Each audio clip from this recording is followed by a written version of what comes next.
That's fine. దాని గురించి మనం దాన్ని పెద్దగా చర్చించాల్సిన అంశం లేదు. ఇక రెండోది, ఈ బొత్స సత్యనారాయణ గారిని బాడీ షేమ్ చేయటం. బాడీ క్లియర్ గా it's a case of body shaming. అది ఆ ఆర్పి అనే అతని మానసిక పరిస్థితిని, అతని బ్యాక్గ్రౌండ్ ని, అతని స్థితిని, ఒక అడల్ట్ గా అతని ఎంత హీనమైన పరిస్థితిలో ఉన్నాడో అది చూపిస్తుంది.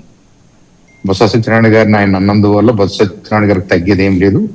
he has a leader of his own stature, ఒక సీనియర్ లీడర్. ఇప్పుడు చంద్రబాబు గారిని ఎవరో తిట్టినందువల్ల చంద్రబాబు గారి స్టేచర్ ఏం తగ్గదు.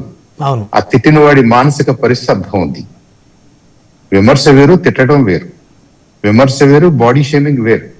బాడీ షేమ్ చేస్తున్నారంటే మీరు మనుషుల మీద గాని, జీవరాశి మీద గాని మీకు కనీసమైన అవగాహన, ఎంపతి, సింపతి ఏమీ లేని మీరు ఒక మృగం కింద లెక్క నా ఉద్దేశం. Are you must be suffering from a very serious psychological disorder. మీకు హెల్ప్ కావాలి. ఆర్పి అనే అతనికి నిజంగా హెల్ప్ కావాలి. I think he sick, he's mentally sick, psychologically sick, he socially sick. అది పెద్దలు చెప్పుంటారు, చుట్టూ ఉన్నవాళ్ళు చెప్పుంటారు, వాళ్ళ ఇంట్లో కూడా చెప్పుంటారు, తిట్టుంటారు. కాబట్టి క్షమాపణ చెప్పుకున్నాడు, విచ్ ఇస్ గుడ్. ఆ క్షమాపణ చెప్పిన బిట్టు నేను చూశాను. క్షమాపణ చెప్పాడని మనం అనుకుంటున్నాం కానీ అతనేం క్షమాపణ చెప్పలేదు. మీరంతా అడుగుతున్నారు కాబట్టి, మీరు బాధపడుతున్నారు కాబట్టి నేను క్షమాపణ చెప్తాను, నా 10 ప్రశ్నలకు నువ్వు కూడా క్షమాపణ చెప్పించు అని మాట్లాడాడు. అది క్షమాపణ కాదు. మీరు జెన్యూన్ గా మనం ఒక తప్పు చేసినప్పుడు మనం ఫీల్ అయితే నేను పొరపాటు చేశాను, ఎవరు ఒత్తిడి లేకుండా. అంబటి రాంబాబు గారు ఏ పార్టీ అయినా కానీ ఏ మాట్లాడినా, ఎంత తప్పు మాట్లాడినా, ఆయన ఇక్కడి నుంచి ఇంటికి వెళ్ళేసరికి హీ రియలైజ్డ్ ఇది నా వయసుకు తగదు, నా స్టేచర్కి తగదు, నేను అలా అనకూడదు, నేను తప్పు మాట్లాడాను, ఎవరు ఏమన్నా కానీ నేను అనకూడదు, నేను చంద్రబాబు నాయుడు గారిని అనలేదు, నేను ఎవరినన్నా తప్పే అని వాలంటరీగా ఆయన చెప్పుకున్నాడు. సరే దాన్ని ఒప్పుకుంటారా ఒప్పుకోరా, ఎవరి మనోభావాలు ఎంత తీవ్రంగా దెబ్బతిని అనేది, లేదా ఏ పార్టీ ఇల్లీగాలిటీ అనే దాని మీద చట్టం తన పని తను చేసుకుంటూ వెళ్తుంటది. దాన్ని మనం క్వశ్చన్ చేయట్లేదు. అది క్షమాపణ చెప్పటంలో కూడా పద్ధతులు ఉన్నాయి. అది చూసే వాళ్ళకి అర్థమవుతుంటది, సమాజానికి అర్థమవుతుంటది. అవును, ఆ సమాజానికి అర్థమవుతుంటది. ఆర్పి క్షమాపణ చెప్పాడా, చెప్పినట్టుగా నటిస్తున్నాడా, చెప్తూ ఇంకో 10 క్వశ్చన్లు వేస్తున్నాడా, ఇంకా వ్యంగ్యాన్ని ప్రదర్శిస్తున్నాడా, ఇంకా మూర్ఖత్వాన్ని ప్రదర్శిస్తున్నాడా, ఇవన్నీ కూడా అతను I don't think is a subject that we should ఇంత పెద్దగా డిస్కస్ చేయాల్సినంత పెద్ద సబ్జెక్ట్ అయితే నేను అనుకోవట్లేదు. It's some deranged, mentally sick, psychologically sick person. వదిలేద్దాం. దురదృష్టం ఏంటంటే ఈ వ్యవహారాల్లో ఇప్పుడు మనం 4-5 ఉన్నాం. I think our time is equally valuable. అవును. నిన్న బిల్ గేట్స్ గారు ఆంధ్రప్రదేశ్ వచ్చారు. ఎందుకు వచ్చారు?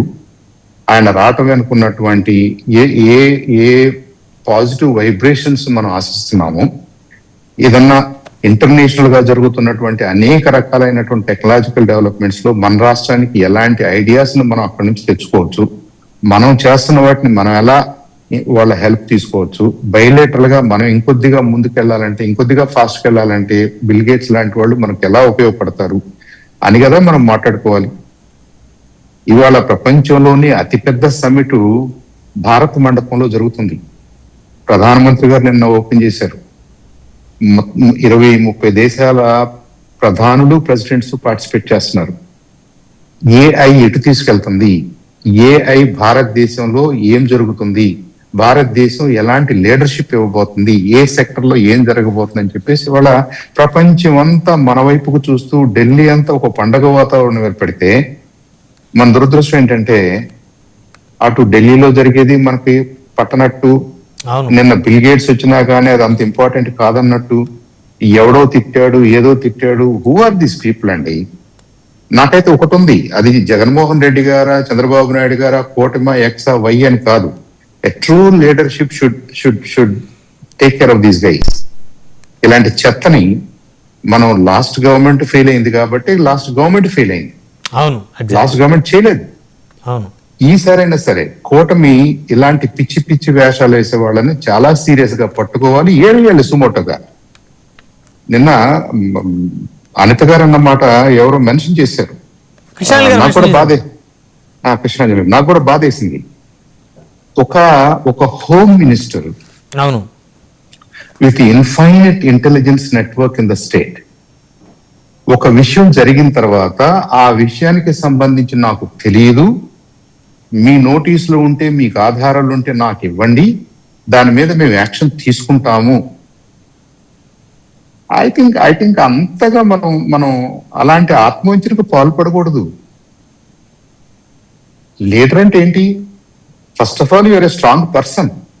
అవును, మీరు ఇండివిజువల్ గా you're a strong person. Then you have taken the extra responsibility of leading ఒక 2 లక్షలు 3 లక్షల మందిని రిప్రజెంట్ చేయడానికి మీరు ముందుకొచ్చారు. అదే బలమైన నాయకత్వంతో మీరు ఇవాళ ఒక మంత్రిగా ఈ ప్రభుత్వంలో భాగస్వామిగా ఈ ప్రభుత్వాన్ని నడిపిస్తున్నారు బాధ్యతతోటి. మీరు ఎంత ఈజీగా మాకు తెలియదు అంటే, ఒక కామన్ పౌరుడిగా మనం ఏమనుకోవాలి? ఇంత పెద్ద పెద్ద విషయాలే హోంమంత్రి గారి దృష్టికి వెళ్ళకపోతే అసలు ఇక్కడ